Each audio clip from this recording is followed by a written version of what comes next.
তুমি শুধু আমার পর্ব ৩। আকাশের মা বাবার হাজার বারণ সত্ত্বেও ওই জ্বর নিয়ে মেঘলাদের বাড়িতে চলে আসে। আকাশ বাড়ির বেল বাজাতেই নদীর দরজাটা খুলে দেয়। আকাশ মুচকি হেসে পিচ্চি নদীর দিকে হাত বাড়িয়ে দেয়, কিন্তু নদী আকাশকে দেখে লাফিয়ে দূরে সরে আসে। আকাশ একটু অবাক হয়, তারপর পকেট থেকে একটা বড় চকলেট বার বের করে নদীকে দেয়, কিন্তু নদী তা না নিয়ে ছুট লাগায় ভেতরের দিকে। আকাশ এবার বেশ অবাক হয়। আকাশকে দেখলেই ২ হাত বাড়িয়ে দেয়, যে নদী কিনা আজ তাকে চিনলই না, এমনকি পিচ্চিটা চকলেটটাও নিল না। আকাশকে এবার আবার মুচকি হাসে, হয়তো মেঘলার মতো সেও অভিমান করে বসে আছে। আকাশ পা টিপে টিপে ধীরে ধীরে মেঘলার ঘরে যায়। মেঘলা তখন বারান্দায় দাঁড়িয়ে গুনগুন করে গান গাইছিল। আকাশ গুটি গুটি পায়ে মেঘলার কাছে এসে মেঘলাকে জড়িয়ে ধরে। তারপর মেঘলার ঘাড়ের কাছের উপর থেকে চুল সরিয়ে নাক ডোবায় মেঘলার ঘাড়ে। এবার মেঘলা জ্বলন্ত অগ্নিকুণ্ডর মতো দপ করে জ্বলে ওঠে। শরীরের সর্বশক্তি দিয়ে ধাক্কা মারে আকাশকে। হঠাৎ ধাক্কা সামলাতে না পেরে আকাশ দূরে সরে যায়। মেঘলা চোখ দুটো জ্বলজ্বল করছে, জ্বলছে রাগে। আকাশ এবার আবার হাত বাড়ায় মেঘলার দিকে। Meghla baby, I am so sorry. আমার আরও আগে তোমার কাছে আসা উচিত ছিল, কিন্তু আসবে কি করে? পুলিশ তো তোমাকে জেলে ভরে দিয়েছিল, তাই না মেঘ? কথাটা বলে আকাশ মেঘলার হাতটা জোরে ধরে টান দিয়ে মেঘলাকে বুকের সাথে জড়িয়ে নেয়। এবার মেঘলা রাগে গিয়ে আকাশের গালে ঠাটিয়ে একটা চড় মারে। লম্পট কোথাকার, একটা মেয়ে সর্বনাশ করে স্বাদ মেটেনি, এখন আসছে আমার সর্বনাশ করতে। অতীত তো অতীতই হয়, অতীতকে নিয়ে কি আর আমরা বাঁচা যায় বলুন? আমি আপনার অতীত, আর জিনিয়া আপু আপনার বর্তমান। তাই তাই তাই আমি তোমাকে ডিভোর্স দেব। হ্যাঁ সত্যি, আমি তোমাকে ডিভোর্স দিব। আমার জীবনে তোর জন্য কোনো জায়গা নেই। আকাশ কথাগুলো বলে সেখান থেকে যেতে নিলে মেঘলা আকাশের হাত চেপে ধরে। তাহলে আমাকে বিয়ে করলেন কেন? আর আমার সাথে ওইসবই বা কেন করলেন বলুন? আমার ইচ্ছে হয়েছে তাই। আমাকে আর ভালোবাসেন না, তাই না? আমার ঘেন্না করে তোর দিকে তাকাতে। তাহলে আমাকে ছেড়ে দেন না কেন? আমাকে যেতে দাও, আমি তো ভালোই ছিলাম। এবার আকাশ তেলে বেগুনে জ্বলে ওঠে, মেঘলার গলা চেপে ধরে। তুই কি ভাবছিস তুই চাইবি আর আমি তোকে তোর রবিন ভাইয়ের কাছে দিয়ে আসবো? তাহলে তুই ভুল ভাবছিস। শোন, ওই শ্রেণীর প্রেমিক আমি না। আমি চাইছি তাই তুই আমার কাছে আছিস। যতদিন আমি চাইবো ততদিন থাকবি। সব কিছু কি তোমার ইচ্ছাতেই হবে? হ্যাঁ, সব কিছু আমার ইচ্ছাতেই হবে। কথাটা বলে আকাশ মেঘলাকে ধাক্কা দিয়ে সেখান থেকে চলে যায়। এদিকে এর মাঝে কখন থেকে ছেলেকে ডেকেই যাচ্ছে।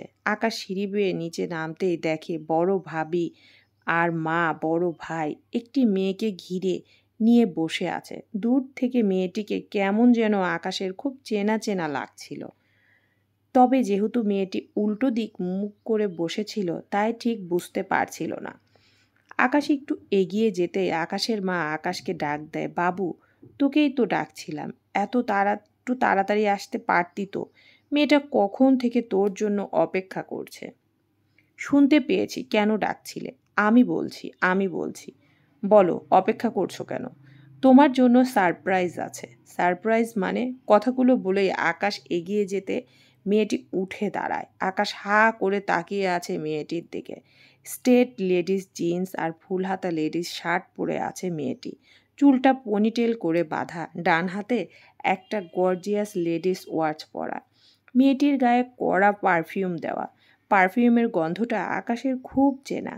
আকাশ মুখ খোলার আগে মেয়েটি দুম করে আকাশকে জড়িয়ে ধরে।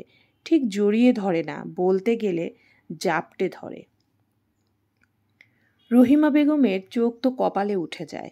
বড় বৌমা বলেছিল মেয়েটা নাকি আকাশের খুব ভালো বন্ধু, কিন্তু কি মেয়েরে বাবা, এভাবে সবার সামনে আমার ছেলেটাকে জড়িয়ে ধরল। রহিমা বেগম মনে মনে কথাগুলো ভাবছিল, তখনই আকাশের বড় ভাবে জোরে জোরে হেসে ওঠে।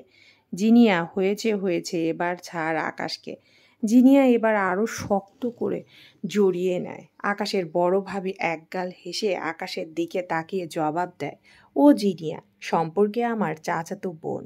আমি খুব ছোট তখন ওই ছোট চাচু বিদেশে পাড়ি জমায়। জিনিয়ার জন্ম বিদেশে হয়। জিনিয়া ২-১ বার বাংলাদেশে আসলেও আমার বিয়ের পর এই প্রথম এলো, তাই তোমাদের সাথে ওর পরিচয় করানো হয়নি। ও, বাই দ্য ওয়ে, আমি জিনিয়ার প্রোফাইল চেক করার সময় তোমার আর জিনিয়ার বেশ কিছু ছবি চোখে পড়েছে। ব্যাস, তারপরে জানতে পারি তোমরা এত ভালো বন্ধু। আর জিনিয়াও বাংলাদেশে এসেছে, তো আমি ভাবলাম তোমাকে সারপ্রাইজ করে দিই। কি আকাশ, এবার তো তুমি খুশি? কথাগুলো বলেই আকাশের বড় ভাবে আকাশের দিকে তাকায়। এদিকে জিনিয়া এখনও আকাশের বুকে মুখ লুকিয়ে দাঁড়িয়ে আছে। আকাশ মূর্তির মতো স্থির হয়ে আছে। এভাবে জিনিয়া বাড়িতে আসবে একদম আশা করেনি আকাশ। এদিকে তো রহিমা বেগম বোকার মতো হেসে যাচ্ছে। এখানে কি ঘটেছে তার কোনো কিছুই মাথায় ঢুকছে না। সে জানে তার ছেলের একমাত্র কাছের মেয়ে হলো মেঘলা। বিদেশ গিয়ে যে ছেলে আরও একটা মেয়ে বন্ধু জুটিয়েছে তার রহিমা বেগমের কল্পনারও বাহিরে। এদিকে বেশ কিছুক্ষণ পর আকাশ অনুভব করে তার বুকের সে দিকটায় ভেজা ভেজা অনুভূত হচ্ছে। সেদিকটায় জিনিয়া মুখ গুজে রেখেছে। আকাশের বুঝতে বাকি নেই যে জিনিয়া কাঁদছে। আকাশ আর সেখানে এই মুহূর্তে দাঁড়ায় না, সোজা জিনিয়াকে টানতে টানতে ঘরে নিয়ে যায়। এদিকে দূরে দাঁড়িয়ে কেউ একজন তাদের কর্মকাণ্ড বেশ নিখুঁতভাবে লক্ষ্য করেছে। সেদিকে কারো কোনো খেয়ালই নেই। আকাশ জিনিয়াকে নিয়ে যাওয়ার সময় রহিমা বেগমের মুখে যেন অবাক হওয়ার রেখা ফুটে উঠেছিল। ঠিক তেমনি আকাশের বড় ভাবির মুখে ফুটে উঠেছিল একরাশ বাঁকা হাসির ঝলক। এদিকে আকাশ জিনিয়াকে ঘরে নিয়ে গিয়ে দরজাটা বন্ধ করে দেয়। মেঘলা তখন সিঁড়ির উপর দাঁড়িয়ে। বেশ কিছুক্ষণ পর জিনিয়া কাঁদতে কাঁদতে নিজে ঘর থেকে বেরিয়ে আসে। বাড়ি থেকে বের হতে নিলে রহিমা বেগম আর আকাশের বড় ভাবি মিলে আটকায়। কিন্তু তার এক কথা, যতক্ষণ আকাশ না বলবে সে আর এক মুহূর্ত এই বাড়িতে দাঁড়াবে না। অনেক জোরাজুরির পর আকাশ আসে। জিনিয়ার হাত থেকে ব্যাগগুলো নিয়ে ছুঁড়ে ফেলে দেয় মেঝেতে। তারপর জিনিয়ার দিকে তাকায়। তখন জিনিয়া তো ছোট বাচ্চাদের মতো থ্রোট উল্টিয়ে কাঁদছে। আমি বলেছি তো তোমার এই বাসা থেকে কোথাও যাওয়ার দরকার নেই। তুমি এখানেই থাকবা, অন্তত যতদিন তুমি চাও ততদিন থাকবা। জিনিয়ার যাওয়া আটকানোর জন্য আকাশ এইটুকু কথাই যথেষ্ট ছিল। সারাদিন বাড়িতে এত কিছু ঘটে গেছে, তার কোনো কিছুতে মেঘলার কোনো ভূমিকা ছিল না। বলতে গেলে আজ গোটা দিন টাইম মেঘলা নিজেকে ঘরবন্দি করে রেখেছে। একদিকে অন্য দিনের মতো ফুপি শাশুড়িও মেঘলাকে নিচে ডাকেনি রান্না করার জন্য। বাড়িতে মহা অতিথি এসেছে, সম্পূর্ণটাই নিদিনী নিজের হাতে করেছে। অবশ্য বাড়ির বড় বউ শাশুড়িকে হেল্প করেছে, তবে সবগুলো রান্নায় রহিমা বেগম নিজের হাতে করেছেন। রাতের খাবার শেষে যে যার ঘরে চলে যায়। আজ দুপুরের পরপরই আকাশকে বিশ্ববিদ্যালয় চত্বরে কাটাতে হয়েছে। জয়নিংয়ের ব্যাপারে বেশ কিছু অফিসিয়াল কাজও পড়েছিল। রাত 11টা বেজে গেছে। আকাশ রাতের খাবারও বাহির থেকে খেয়ে এসেছে। আকাশ ঘরে এসে দেখে মেঘলা বিছানায় ছড়িয়ে ছিটিয়ে শুয়ে আছে। আকাশ মেঘলার গায়ে কাঁথা টেনে দিতে নিলে মেঘলা উঠে যায়। কিছুক্ষণ আকাশের দিকে তাকিয়ে থেকে বালিশ আর কাঁথাটা হাতে করে নিয়ে হাঁটা ধরে বারান্দার দিকে। আকাশ একটু অবাক হয়, মেঘলাকে প্রশ্ন ছুড়ে দেয়, কই যাচ্ছ? মেঘলা একটু হাসে। বারান্দায়। কেন? আমি বারান্দায় যেতে বলেছি না, তবে আপনার ঘরে আমার জন্য কোনো জায়গাই নেই। যে ঘরের আসল মালিক সে তো চলে এসেছে, তাই আমাকে তো আমার জায়গা ছাড়তেই হবে। কথাটা বলেই মেঘলা বারান্দায় চলে গিয়ে ভেতর দিক থেকে দরজাটা বন্ধ করে দেয়। আকাশও আর কিছু বলে না। মেঘলার ধারণা ছিল আকাশ হয়তো তাকে আটকাবে, কিন্তু আকাশ আর তার দিকে ফিরেও তাকায় না। মাঝরাতে প্রায় 3টে নাগাদ মেঘলার ঘুম ভাঙে পানি পিপাসায়। মেঘলা গুটি গুটি পায়ে ঘরে আসে। মেঘলার বিছানার দিকে তাকাতেই অবাক হয়, আকাশ নেই। মেঘলা প্রথমে বেশ অবাক হয়, এত রাতে আকাশ কোথায় গেল সেটা ভেবে। পরে জিনিয়ার কথা মাথায় আসে, আকাশ কোথায় যেতে পারে সেটা বুঝতে বাকি রইল না মেঘলার। মেঘলার আগে গম গম করতে করতে সেখানেই বসে পড়ে। মেঘলার চোখ বেয়ে কয়েক ফোঁটা পানি পড়ে। মেঘলা বেশ কিছু সময় অপেক্ষা করেও যখন আকাশ ঘরে ফেরে না, তখন মেঘলা গুটি গুটি পায়ে হাঁটা ধরে জিনিয়ার ঘরের দিকে। মেঘলার মস্তিষ্ক তো বলছে সেখানে না যাওয়াই ভালো, কিন্তু মন মন তো আর মস্তিষ্কের কথা শোনে না। মেঘলা প্রায় অনেকক্ষণ জিনিয়ার ঘরের সামনে এসে দাঁড়িয়ে আছে, কিন্তু দরজার নক করবে কি না এই নিয়ে দ্বিধাদ্বন্দ্বে ভুগছে সে। বেশ কিছুক্ষণ পর মেঘলা যখন দরজা ধাক্কা দেয়, দরজাটা আপনা আপনি খুলে যায়। দরজাটা শুধু ভেরানো ছিল। মেঘলা ভেতরে মুখ বাড়িয়ে দেয়। ডিম লাইটের আলোয় ভেতরটা স্পষ্ট দেখা যাচ্ছে। ঘরটা খালি, ভিতরে কেউ নেই। মেঘলা যেমনটা আশা করেছিল তেমন কিছুই সে দেখতে পায়নি। মেঘলা মনে মনে একটু স্বস্তির নিঃশ্বাস নেয়। তারপর কি মনে করে মেঘলা হাঁটা ধরে ছাদের দিকে। মেঘলা কেন যেন মনে হচ্ছে আকাশকে সে ছাদেই পাবে। মেঘলা এবার ছুট লাগায় ছাদের দিকে, উকি দেয়। হ্যাঁ, আকাশ আর জিনিয়া ছাদেই আছে। আকাশ উল্টো দিকে মুখ করে আকাশের দিকে চেয়ে আছে, আর জিনিয়া তাকে পেছন থেকে ধরে জড়িয়ে রেখেছে। মেঘলা আর এখানে এক মুহূর্ত দাঁড়ায় না, এক দৌড়ে চলে যায় ঘরে। এদিকে চলতে থাকে আকাশ আর জিনিয়ার কথোপকথন। আকাশ, আমি সত্যিই তোমাকে খুব ভালোবাসি। তোমাকে ছাড়া থাকতে পারবো না। আমি জানি তুমি আমাকে ভালোবাসো না, বাট আমি তো বাসি। আমাদের সারা জীবন ভালো থাকার জন্য আমার একার ভালোবাসা যথেষ্ট। জিনিয়া, আমি তোমাকে ভালোবাসি না। ভালো যদি নাই বাসো তো আমার সাথে লিভ ইন করলে কেন? লিভিং, বারবার লিভিং লিভিং বলে কি প্রমাণ করতে চাচ্ছ? কি করেছি আমি তোমার সাথে? তুমি আমার ভালো বন্ধু ছিলে, ব্যাস এতটুকুনি। তুমি অসুস্থ ছিলে, আমি তোমাকে মেন্টালি সাপোর্ট দিয়েছি। তুমি আমার কাছে আশ্রয় চেয়েছিলে, আমি তোমাকে আশ্রয় দিয়েছি। আমার ভুল এতটুকুই যে আমি তোমার সাথে এক বাসায় থেকেছি, বাট একসাথে তো থাকি নাই। সো হোয়াট আকাশ, আমরা তো এতদিন একসাথেই থেকেছি। তুমি বলো, আমাকে কি একদিনও তোমার ভালোবাসতে ইচ্ছে করেনি? জিনিয়া, জানো তো ভালোবাসা একবারই হয়। আমার মনে অলরেডি কেউ একজন আছে, তাই তোমাকে সেই জায়গায় কখনো বসাতে পারেনি। আকাশ এতটুকু বলে সেখান থেকে যেতে নিলে জিনিয়া আকাশকে পেছন থেকে আবারও চেপে ধরে। আকাশ, তুমি ছাড়া আমার কেউ নেই। আমি তোমাকে ছাড়া বাঁচব না।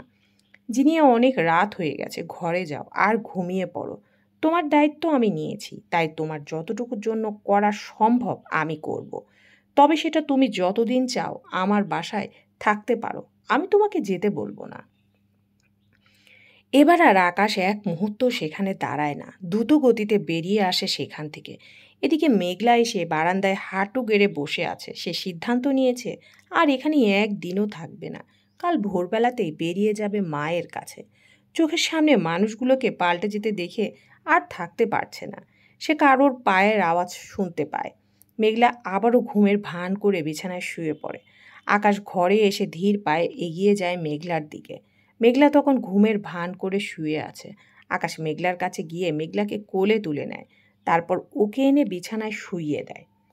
সিগারেটের প্যাকেটটা হাতে নিয়ে বারান্দায় চলে যায়। আকাশ চলে যেতে মেঘলা শোয়া থেকে উঠে দাঁড়ায়। সেদিন সারা রাত দুজনের কারোরই ঘুম হলো না। সকালবেলা ঘুম ভাঙার পরপরই আকাশ নিচে নেমে আসে। নিচে নামতেই দেখে জিনিয়া খাবার টেবিলে বসে আছে। তার পাশে বসে আছে রহিমা বেগম, জিনিয়াকে নিজের হাতে খাবার বেড়ে দিচ্ছে। আকাশ মায়ের দিকে একবার তাকায়, নিজেই নিজে হেসে দেয়। আম্মু, তুমি তো কত তাড়াতাড়ি জিনিয়ার সাথে ভাব করে নিলে।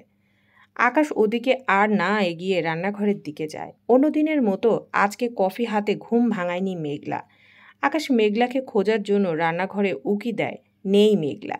রান্নাঘরের উকি দেয়, নেই মেঘলা, নেই। আকাশ অন্য ঘরগুলোতেও খোঁজে, কিন্তু মেঘলাকে কোথাও দেখতে পায় না সে। আকাশ এবার চলে যায় তিয়াসের ঘরে। তিয়াসের ঘরে যেতেই চোখে পড়ে তিয়াস বিছানায় উবু হয়ে শুয়ে আছে। কিছু বলবে ভাইয়া? না। ও। আকাশ চলে যেতে নিলে তিয়াস পিছন থেকে ডাক দেয়, ভাইয়া, তোমরা সবাই মিলে একটা পিচ্চি মেয়ের পেছনে না লাগলেও পারতে। মামা আমাদের জন্য কি করেছে তা আমার চেয়ে তোমরা বেশি ভালো জানো।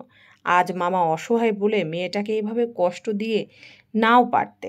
তোমার বিদেশিনী প্রেমিকাকে যদি বাড়িতে এনে এসব নোংরামি করার ইচ্ছাই ছিল, তাহলে বাচ্চা মেয়েটাকে বিয়ে করার কি দরকার ছিল বলো? তিয়াস, আমি মেঘলাকে মামির কাছে রেখে এসেছি। পারলে না খেয়ে মরবে, তবুও তোমাদের দয়ার কোনো দরকার পড়বে না। আমি ভাই হিসাবে যা পারি করব। আকাশ কিছু না বলে সেখান থেকে চলে যায়।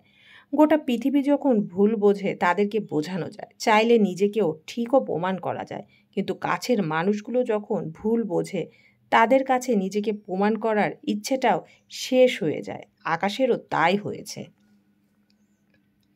সে চাইছে না কাউকে বোঝাতে, কাউকে কিছু জানাতে। এদিকে মেঘলা বাড়ি এসে মাকে জড়িয়ে হাউ-মাউ করে কেঁদে ওঠে। কেউ কিছু জানতে চাইলে মেঘলা শুধু একটাই উত্তর দেয়, "আমি আর আকাশ ভাইয়ার কাছে যাব না কিছুতেই।"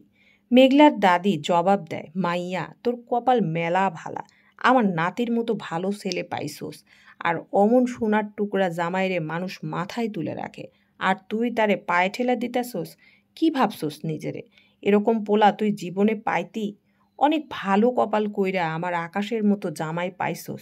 হ্যাঁ রে, মাথায় তুলা রাখা অবহেলা করছোস। তোর কপালে দুঃখ ছাড়া কিছুই নাই। চলবে ইনশাআল্লাহ।"